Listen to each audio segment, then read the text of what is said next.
নবী মুসা আলাইহিস সালাম যখন বাক্সের ভিতরে ছোট্ট শিশু, মায়ের মন এত যন্ত্রণায় ছটফট করে, কেমন নদীতে ভাসিয়ে দেব। স্রোত যেদিকে যায়, স্রোতের উল্টো দিকে কেমন করে আমি ভাসাবো। নিজের সন্তানকে আর এক সন্তানকে ডাকলেন। বেশ ভালো বুদ্ধি শুদ্ধি হয়েছিল। ছোট্ট একটি মেয়ে ছিল, সেই মেয়েকে ডাকলেন, মা, তোমার ছোট ভাই তার সিন্দুকটা কোন দিকে ভেসে যায়, তুমি পিছনে পিছনে পাহারা দিয়ে যাও। তুমি যখন যাবে, সিন্দুক যেদিকে যাবে তুমি একটু দূরে দাঁড়িয়ে দাঁড়িয়ে পাহারা দেবে। নদীর ধার দিয়ে খেলার ছলনা নিয়ে খেলতে খেলতে আগিয়ে যাবে। যেখানে সিন্দুক যাবে সেদিকেই তুমি যাবে। কত দূর যায় দেখো বা, ও মা, তুমি যেন সিন্দুকটা ছেড়ে চলে এসো না মা। ছোট্ট মেয়ে খেলার ছলনায় নদীর পাড় থেকে, নীল দরিয়ার পাশ থেকে আগাতে আগাতে যেদিকে মুসার সিন্দুক যেদিকে যায়, ছোট্ট শিশুর সিন্দুক সেই দিকে আগিয়ে যায়। এমন একটা মুহূর্তে ওই সিন্দুকটা গিয়ে ফেরাউনের নীল দরিয়ার, ফেরাউনের রাজপ্রাসাদের ঘাটে গিয়ে পৌঁছে গেল।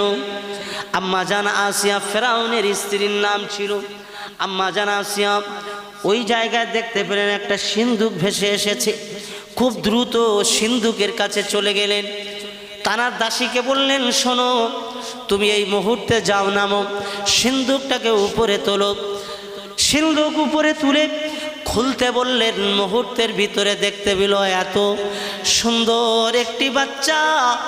নবীরা সুন্দর হয় কি হয় না, জোরে বলেন? নবীরা তো অতি সুন্দর হয়। এত সুন্দর ছেলে, আম্মা জানের মনে এত মায়া, এত দয়া আল্লাহ পাক দিয়ে দিলেন। আম্মা জান কোলে তুলে নিয়ে চুমা দিতে লাগলেন। এত সুন্দর বাচ্চা, মনের ভিতরে একটা দয়া মায়া হয়ে গেল। এমন দয়া মায়া হয়ে গেল, বাচ্চাটাকে নিয়ে দৌড়ে দৌড়ে রাজপ্রাসাদের ভিতরে তানার কামরায় তিনি চলে গেলেন। এদিকে ফেরাউন সে আগিয়ে এসে দেখতে পেল যে আমার বিবি আসিয়ার কোলে তো একটি সুন্দর ছেলে। বিষয়টা কি আসিয়া, এ কি বানি ইসরায়েলদের কোনো সন্তান তোমাকে দিয়ে গেল নাকি? আসিয়া বলেন, না না, বিষয়টা এমন নয়। রাজ দরবারের ঘাটেতে ভাসতে ভাসতে সিন্ধুকের ভিতরে এরকম একটা ছেলে এসেছে। আপনি খারাপ মনে নেবেন না, এই সুন্দর একটি ছেলেকে আপনি কিছু ভাববেন না। ওয়াকালাত ইমরাতু ফিরাউনা কুররাতা আইনিন লি ওয়ালাক লা তাকতুলু আসা আইয়ানফানা আও নাত্তাখিযহু ওয়ালাদা ওয়া হুম লা ইয়াশউরুন। ও আমার স্বামী, ও ফিরাউন, না, একে মারবেন না। স্বামী গো, একে মারার কোনো প্রয়োজন নাই। এই বাচ্চা আমাদের দুইজনার চোখের শান্তি হয়ে যাবে। আপনি একে মেরে দেবেন না, এই বাচ্চা আমাদের দুইজনার উপকারে এসে যাবে। সব থেকে বড় কথা, আমাদের দুইজনার কোনো সন্তান তো আল্লাহ পাক দেননি। আমার তো কোনো সন্তান নাই। আমরা এই বাচ্চাটাকে নিজেদের সন্তান হিসাবে পরিচয় দিতে পারবো। ফেরাউনের মাথায় লেগেছে, বেশ বলেছো বিবি, তুমি বলছো যখন আসিয়া, ঠিক আছে, তুমি যখন বলছো যে সন্তানটাকে রাখবে আমাদের সন্তান হিসাবে, তো তোমার কথায় আমি রাজি হয়ে গেলাম। একবার জোরে বলা যাবে না সুবহানাল্লাহ? কোথায় ফেরাউন বাচ্চা মারার জন্যে চতুর্দিকে লোক, ওদিকে কিন্তু ঘুরছে, লোক ফেরে নেই। বনি ইসরাইল কওমের মধ্যে সন্তান হলেই মায়েদের গর্ভে থেকে যেদিন ভূমিষ্ঠ হয়, সঙ্গে সঙ্গে রাজার পক্ষ থেকে লোক গিয়ে কসাইয়ের মতো তাদেরকে হত্যা করে দেয়। আরে, কিন্তু আল্লাহ পাক রব্বুল আলামিন রাজ পরিবারের সন্তানের মতো মূসাকে আল্লাহ রাজকীয়ভাবে রাজ দরবারে ফেরাউনের সামনে আল্লাহ পাক বড় করা শুরু করেছেন। একবার জোরে বলা যাবে না? আসিয়া চিন্তায় পড়ে গেলেন। ছোট্ট বাচ্চা, এ তো দুধ খাওয়া এখনো ছাড়েনি, সবে মাত্র 1 দিন 2 দিন বা 1 সপ্তাহ বয়স হতে পারে। আমরা খাবার খাই, এটা সেটা খাই, ভাত খাই, আমরা সবজি খাই, মাছ খাই, ডিম খাই, কিন্তু বাচ্চাকে কি খাওয়াবো? দুধ পান করাতে হবে। ধাত্রী মহিলা যত আছে ডাকো। আসিয়ার তো দুধ পান করাবার মতো কোনো ক্ষমতা নাই, কারণ আসিয়া আম্মা জানের তো কোনো সন্তান ছিল না। সেজন্যই সন্তান যাদের হয়েছে এই রকম কোনো ধাত্রী মহিলা ডাকতে হবে। যত মহিলা ডাকেন সব মহিলারা আসে রাজ দরবারে। আল্লাহ পাক রব্বুল আলামিন বললেন সব মহিলারা সেখানে আসে বটে, কিন্তু আমি আল্লাহ পাক রব্বুল আলামিন ওই মহিলাদের দুধ পান করানোটা, আমি আল্লাহ তাদের দুধ পান খাওয়াটা, দুধ পান করাটা মূসার জন্যে সম্পূর্ণ হারাম করে দিয়েছিলাম। যত মেয়ে এসে মূসাকে নিয়ে কোলে করে দুধ খাওয়ানোর চেষ্টা করেছে, মূসা কারোর দুধে মুখ দেয়নি। জোরে জোরে বলা যাবে না। এদিকে কৌশল করে বাচ্চা মেয়ে মূসার বোন আল্লাহ পাক রব্বুল আলামিন তার মাথায় ব্রেন দিয়ে দিল। সে কৌশল করে রাজপ্রাসাদের ভিতরে ঢুকে পড়েছে, সব কিছু শুনে নিল যে আম্মাজান চেষ্টা করছেন এই বাচ্চাটাকে দুধ পান করাবার জন্যে। যত মহিলা আসে কোনো মহিলা দুধ পান করাতে পারে না। ওই বাচ্চা মেয়েটা বলতে লেগেছে, মা আপনি যদি অনুমতি দেন আমি একটা ধাত্রী মহিলার খবর দিতে পারি, অতি সুন্দর মহিলা, আমার মনে হয় তার দুধ পান করতে পারে। হ্যাঁ মা, তুমি যখন বলছো বলো সে কে? বলল আছে, আপনি যদি অনুমতি দেন আমি ডেকে আনবো। দৌড়ে দৌড়ে মূসার বোন দৌড়ে দৌড়ে মায়ের কাছে চলে গেছেন। মা আমি নদীর পাড় ধরে যেতে যেতে আমাদের ভাই মূসা সেই রাজ দরবারের ঘাটে গিয়ে তার সিন্ধুক আটকে গেল, সব আমি দেখলাম। এখন তো আমাদের ভাই আসিয়ার কোলেতে আছে, দুধ পান করাবার জন্যে কয়েকশো ধাত্রী মহিলাকে ডাকা হয়েছে, কারোর দুধ পান করেনি। ভাই আপনি গেলে তো কি না আনন্দ হবে। আমি তো কৌশল করে বলেছি আপনার সন্তান, এটা আমি বলিনি। আপনি চলুন আমার ভাই, তা তো আমি পরিচয় দিইনি। আপনি পরিচয় গোপন ডেকে সেখানে ধাত্রী মহিলার পরিচয় দিয়ে দুধ পান করাবেন। আম্মাজান সুন্দরভাবে সে সাজগোজ করে সুন্দরভাবে দৌড়ে দৌড়ে ফেরাউনের রাজ দরবারে চলে গেলেন। ফেরাউনের রাজ দরবারে যাওয়ার পরে মূসাকে কোলে নেওয়ার মুহূর্তে কিছুই আর বলতে হলো না। মূসা মায়ের কোলে উঠে আম্মাজানকে পেয়ে বুঝতে পেরেছেন। আম্মাজানকে কোলে পেয়ে আম্মাজানের কোলে উঠে এক মুহূর্তে দেরি করলো না, আম্মাজানের বুকের দুধ পান করা শুরু করে দিয়েছে। আসিয়া এত খুশি, ফেরাউন দেখে খুশি, আসিয়াও খুশি। বাচ্চা ছেলেকে বাঁচানো বড় কষ্টকর হয়ে গিয়েছিল। এই ধাত্রী মহিলাটা বড় ভালো মহিলা। এই মহিলা বাড়ি গেলে আর হবে না, আর এই ছেলেকে নিয়েও বাড়ি যেতে পারবে না। এখন কথা হলো তোমাকে আমাদের এখানে থাকতে হবে, তার বিনিময় আমি রাষ্ট্রীয়ভাবে আমি যে আমার অর্থ শর্ত তোমাকে তার বিনিময় হিসাবে দেব, রাজকীয় সম্পদ নিয়ে তোমাকে দেব। তুমি থাকো এখানে, একে দুধ পান করাও, যতদিন না এ বড় হয় তোমার কোলেতে ততদিন থাকবে দুধ পান করার জন্যে। জোরে জোরে বলা যাবে না। আল্লাহ পাক রব্বুল আলামিন মূসা আলাইহিস সালামকে আমার আল্লাহ, যাকে মারার জন্য ফেরাউন স্বপ্ন দেখে সকল ব্যাখ্যাকারদের ডেকে কৌশল করলো, আর বনি ইসরাইল বংশের কোনো ছেলেকে আর বাঁচাবে না, শুধুমাত্র মেয়েদেরকে বাঁচাবে। আল্লাহ পাক তার কৌশলকে আল্লাহ পাক রব্বুল আলামিন তার চক্রান্তকে নস্যাৎ করে দেওয়ার জন্যে কৌশল করে আমার আল্লাহ পাক রব্বুল আলামিন ওই সন্তানকে তার রাজ দরবারে বড় করছে। এই একমাত্র ক্ষমতা কার আছে জোরে বলেন?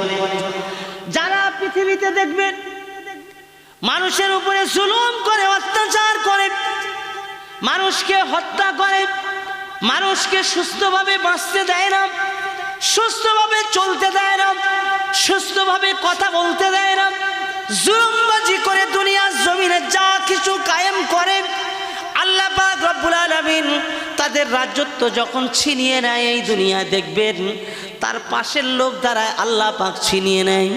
ও বুঝতে পারে না ওর পাশের লোক ওর দুশ্মন হয়ে যায়। কি বলেছি? পাশের লোক দুশ্মন হয়ে যায়। ও ভাবে শুধু বাইরের লোক দুশ্মন না, আল্লাহ তোমার ঘরে দুশ্মন বানিয়ে দেবে। দেখবে তোমার ঘরে তোমার এমন দুশ্মনী করবে, তুমি তো ফেরাউনের কৌশলী হয়েছো, ফেরাউনের স্বভাব তোমার মধ্যে এসেছে। ফেরাউনের শেষটা ভালো হয়েছে না খারাপ হয়েছে? জোরে বলে।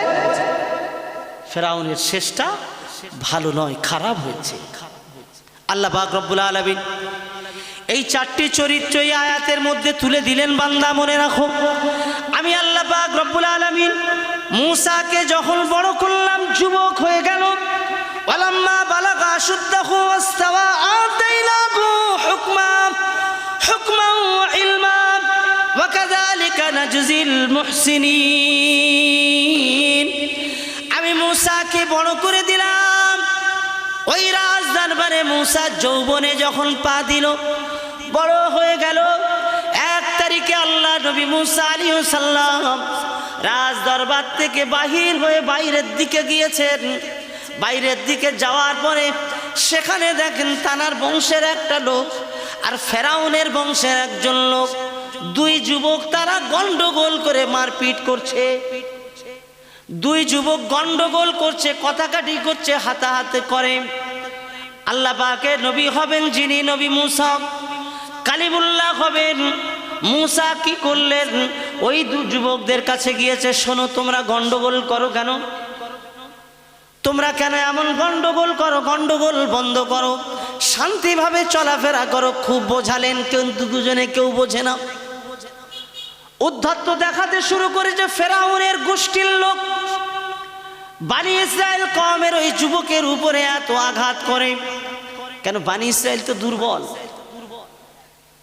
বানি ইসরায়েল কওমের লোকগুলোকে ফেরাউন তো দাস বানিয়ে রেখেছে, তো দাসদের উপরে চোটপাট করছে।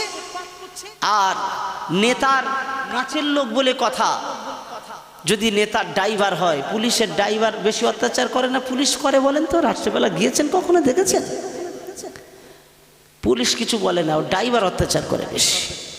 তবে সকলে নয়, বেশিরভাগ আমরা দেখি নেতার থেকে, নেতার সাইটের, নেতার ওই পাশের যারা থাকে তাদের হাম্মি তম্মি দেখলে আপনার মাথা খারাপ হয়ে যাবে। কি অবস্থা তার, তারাই যেন সব।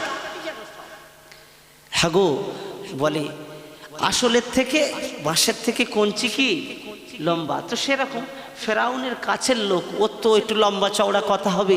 মূসা আলাইহিস সালাম এমনি কি রাগী নাকি শান্ত? কি মনে হয়? মূসা আলাইহিস সালাম রাগী না শান্ত? হ্যাঁ, রাগী মানুষ। মেরেছে এক ফেরেশতার চবর মেরে চোখখানা করে ফেলেছে। বেরো, আমার জান নিবি, আমার জান নিবি বলে এসেছিস, বেরো।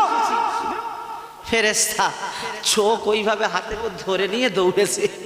আল্লাহ পাঠিয়েছো কার কাছে? হ্যাঁ, এমন একটা লোকের কাছে পাঠিয়েছো তো আমার মেরে চোখখানা করে দিল। এই চোখ আমি আর ধরে নিয়ে এসেছি, বার করে দিয়েছে মেরে। ব্যাপারটা কি? তা বললেন আল্লাহ মূসার কাছে গেছি যে আপনার মূসা তো আমাকে মারলো। বলে তুমি কি সালাম দিয়েছো? বলে তার সালাম দেওয়া হয়নি, আমি আজরাইল, কারে সালাম টালাম দিইনি, তো মূসার সালাম দিইনি। বলে মূসাকে গিয়ে সালাম দিয়ে আমার কথা বলো, মূসা শান্ত হয়ে যাবে। জোরে বলুন না সুবহানাল্লাহ।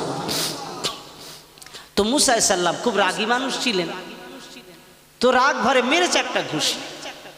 কাকে মেরেছে? ফেরাউনের বংশের লোকের মেরেছে এক ঘুষি। নেতার বংশের লোকের মেরেছে। কি আল্লাহর ইচ্ছা, মারার জন্য, মেরে ফেলার জন্য তো মারেনি, থামাবার জন্য মেরেছে। আর এই মুহূর্তে এমন এক জায়গায় লেগে গেল, সেই লাগাতে সে মারাই গেছে। যুবকটা এক ঘুষিতেই মারা গেছে। খবরটা পৌঁছে গেল ফেরাউনের রাজ দরবারে। ফেরাউনের বংশের লোকেরা একত্রিত হয়ে ফেরাউনের রাজ দরবারে বিচার বসেছে কি হবে। মূসা এমন কাজ করেছে। মূসা ততক্ষণে তো ঘরেতে প্রবেশ করেনি। ফেরাউন ঘোষণা করে দিল মূসাকে ধরে আনো, যেখানে পাবে। মূসার শাস্তি অবধারিত আছে, মূসার কঠিন শাস্তি হবে বলে যখন এই ঘোষণা যখন দিয়ে দিল, আল্লাহ পাক রব্বুল আলামিন, আমার আল্লাহ পাক রব্বুল আলামিন কোরআনে বিষয় বলেছেন। আমার আল্লাহ বলেন, জানো ওই সময় আমার আল্লাহ পাক রব্বুল আলামিন ওয়াজা মিন আকসাল মাদিনাতি রাজুলুন ইয়াসআ, ক্বালা ইয়া কওমি ইত্তাবিউল মুরসালিন। ফেরাউনের সঙ্গীদের ভিতরে, ফেরাউনের কাছের মানুষের মধ্যে এক ব্যক্তি মূসা আলাইহিস সালামকে খুব ভালোবাসতেন। সেই ব্যক্তি দৌড়ে দৌড়ে এসে, গোপনে দৌড়ে দৌড়ে এসে আল্লাহ নবী মূসাকে খবর দেন, ওগো মূসা শোনো শোনো, ফেরাউন তোমার নামে ঘোষণা করে দিয়েছে এই মুহূর্তে যে তোমাকে যেখানে পাবে ধরে আনা হবে, আর তোমাকে ধরে তোমার মৃত্যুদণ্ড হয়ে যেতে পারে। তুমি এমন অন্যায় করেছো, মানুষকে ঘুষি মেরে মেরে দিয়েছো, তোমার মৃত্যু হতে পারে, জেলখানায় বন্দি করতে পারে। কি শাস্তি তোমার জন্য তোমার কপালে আছে কে জানে, তবে তোমার প্রচুর শাস্তি হবে। তুমি এই মুহূর্তে যদি বাঁচতে চাও পালিয়ে যাও।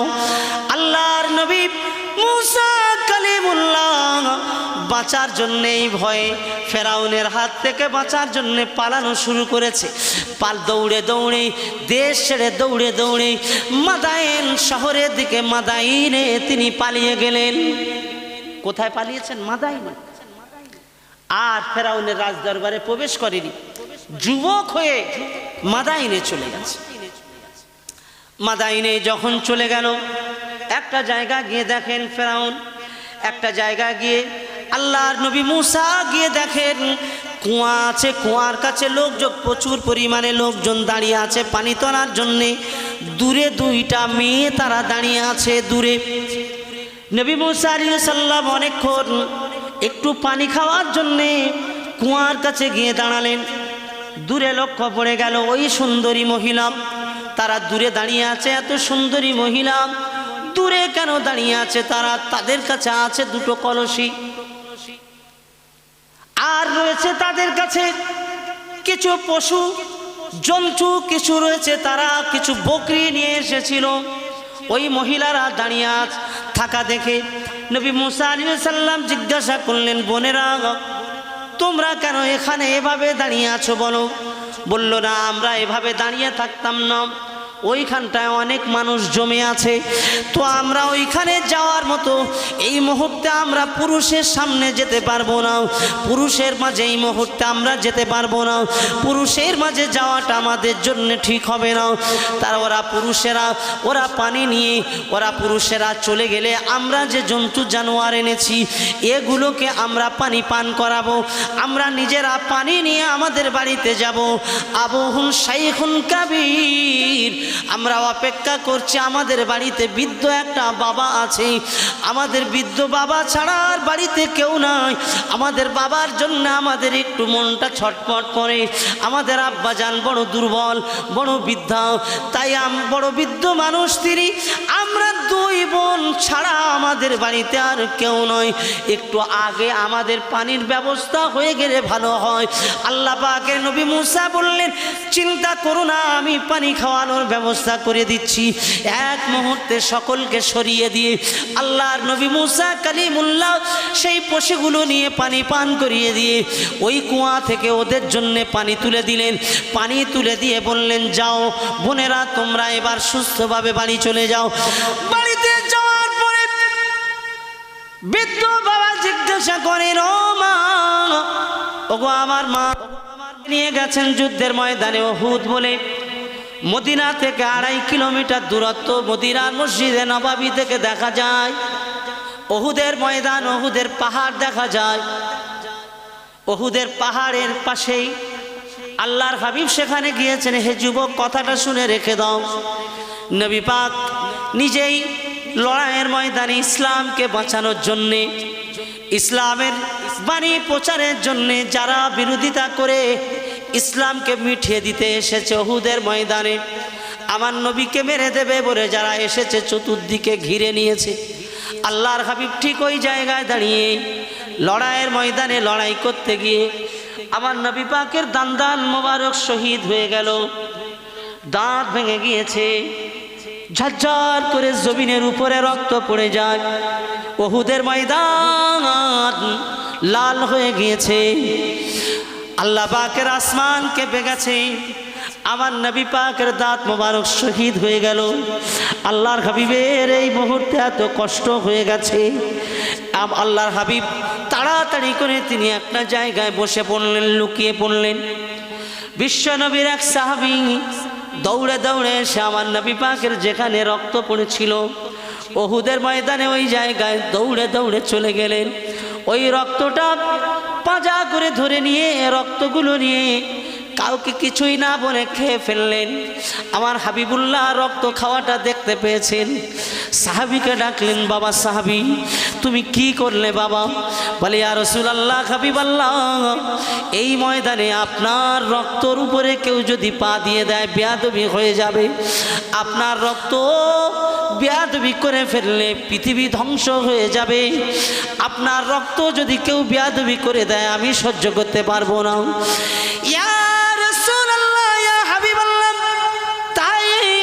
তাড়াতাড়ি করে এমন একটা জায়গা আপনার রক্তটা আমি জমা রেখে দিয়েছি আর রাসূলুল্লাহ, যে জায়গা থেকে কেউ বার করে নিয়ে আর বেয়াদবি করতে পারবে না। হাবিবুল্লাহ বলেছিলেন, ও আমার সাহাবীরা, ও আমার সাহাবী তুমি কি করেছো তুমি জানো না? তুমি বিশ্বনবী দিন দুনিয়ার বাদশাহ রহমাতাল লিল আলামিনের নবীকুলের শ্রেষ্ঠ নবীর রক্ত তুমি পান করে নিয়েছো। এই রক্ত পান করার বিনিময়ে আল্লাহ পাক তোমার জাহান্নামের আগুনটা হারাম করে দিয়েছে। যার পেটেতে আমার রক্ত চলে গেছে আল্লাহ পাক তাকে কখনো আর জাহান্নামে দেবে না। হে যুবক, মনে রাখো যে রাসূল এত কষ্ট করেছেন, এই হাবিব দয়ার নবী রহমাতুল লিল আলামিন বলেন, পৃথিবীর জমিনে আমি রাসূলুল্লাহ আল্লাহ পাক আমাকে নবীদিগের সরদার বানিয়েছে।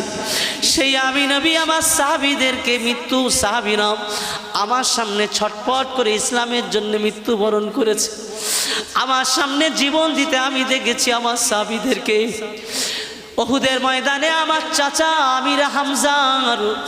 আমিরা হামজার জীবন কেড়ে নিল।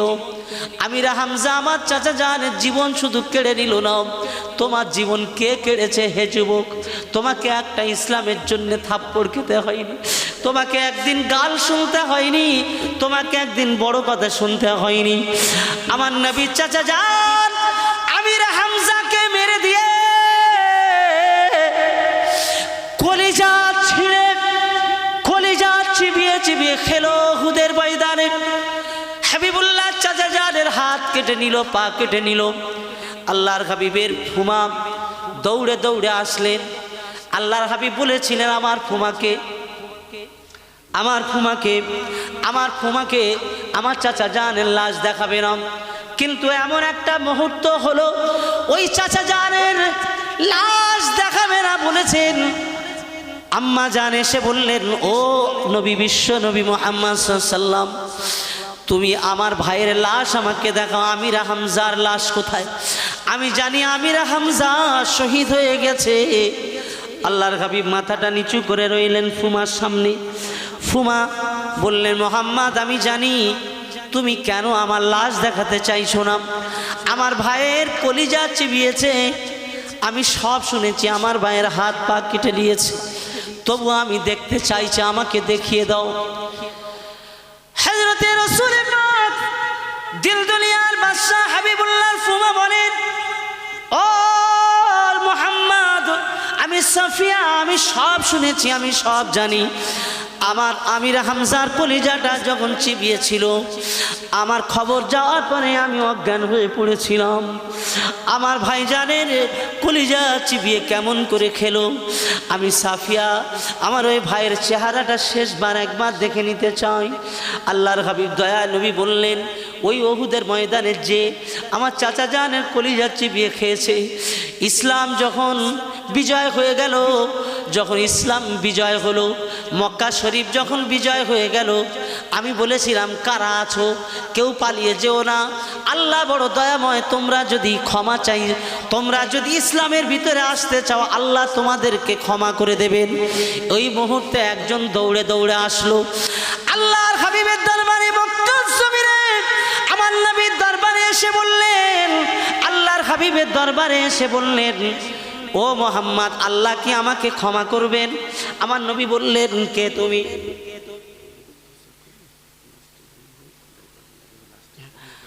আল্লাহর হাবিব বললেন, কে তুমি? আমার কাছে এমন করে কথা বলো। বললে আমি তো অন্য কেহ নয়, আমি হলাম আপনার চাচা জানের কলিজা চিবিয়ে খাওয়া সেই ওয়াহাশী। ওয়াহাশীর মাথায় কাপড় দিয়ে মুখ ঢেকে একেবারে পুরো শরীরটা ঢেকে ওয়াহাশী নবীর দরবারে এসেছিল। ইয়া রাসূলুল্লাহ, আমি এত বড় পাপ করেছি, আমাকে কি ক্ষমা হবে না? আমার এই ঘটনা বলার উদ্দেশ্য, হে যুবক, তুমি আমি পাপ করেছি জীবনে অনেক, আমাদের জীবনের অনেক পাপ হয়ে গেছে, কত অন্যায় করেছি, কত গাল, কত জুলুম, কত অন্যায়, কত নোংরামি। আমাদের পৃথিবীর ইতিহাসে আমাদের খাতায় যা আছে শেষ করা যাবে না। আল্লাহর হাবিবের দরবারে ওয়াহাশী এত বড় পাপের কাজ করে নবী পাকের সামনে যখন গিয়ে এই কথা বললেন, নবী মাথাটা নিচু করে বললেন, মাথা ঘুরিয়ে নিয়ে বললেন, ওয়াহাশী আমার সামনে থেকে চলে যাও, তবে শুনে রাখো তোমাকে আল্লাহ মাফ করে দেবেন। আল্লাহ কলেমা যদি পড়ে নাও আল্লাহ ক্ষমা করে দেবে, তবে যতদিন তুমি বেঁচে থাকবে দুনিয়ায়, আমি বেঁচে থাকবো যতদিন দুনিয়ায়, আমার সামনে আসবে না। ও ওয়াহাশী শুনে রাখো, যদি আমার সামনে তুমি আসো, আমি রাসূলুল্লাহ সহ্য করতে পারবো না। আমি রাসূলুল্লাহ তোমাকে দেখলে আমার চাচা জানের কথা মনে উঠবে, আমার চাচা জানের কলিজা চিবিয়ে খেয়েছো আমার মনে উঠবে, সেজন্য আমার সামনে তুমি কখনো আসবে না। আমার বলার উদ্দেশ্য, নবী পাক সাল্লাল্লাহু আলাইহি ওয়াসাল্লাম বোঝাতে চাইলেন আল্লাহ বড় দয়াময়, আমি তোমাকে দেখলে আমার কষ্ট হবে, কিন্তু আল্লাহ দয়াময়, তোমাকে মাফ করে দিয়েছে, মাফ করে দেবে, তুমি কলেমা পড়ে নাও। হে যুবক, আল্লাহ বড় দয়াময়, জীবনে যা করেছি, ফেরাউনের স্বভাব থেকে মুখটা ঘুরিয়ে নেন। আজকে ফেরাউনের 4টি স্বভাবের কথা আমি বলেছি, এই স্বভাবগুলো যাদের ভিতরে থাকবে জানবেন তার ভিতরে ফেরাউনি স্বভাব আছে, ঠিক কিনা ভুল বলেন?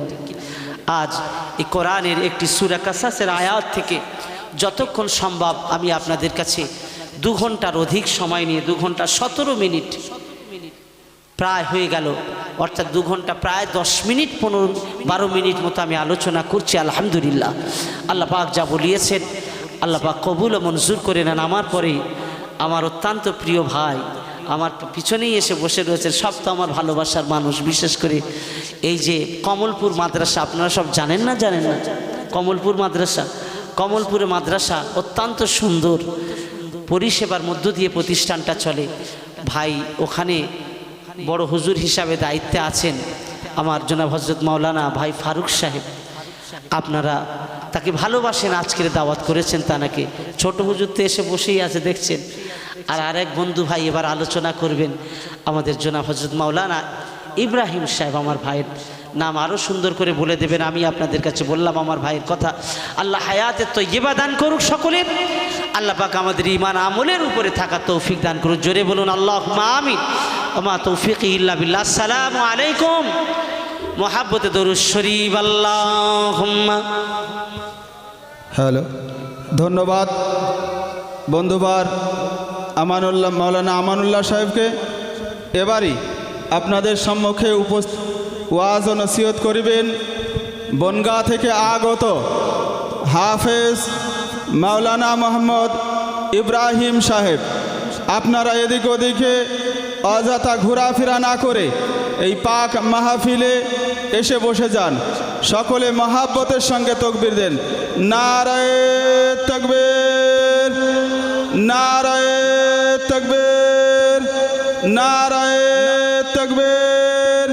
সিলসিলায়ে হক ফুরফুরা শরীফ, এটা জোরে হবে না। সিলসিলায়ে খুব অতি সত্বর তোমার কোলে ফিরিয়ে দেব। আল্লাহ পাক দরিয়া থেকে ফিরিয়ে দেওয়ার ক্ষমতা রাখে কে? তোমার সন্তানকে আমি নবী বানাবো।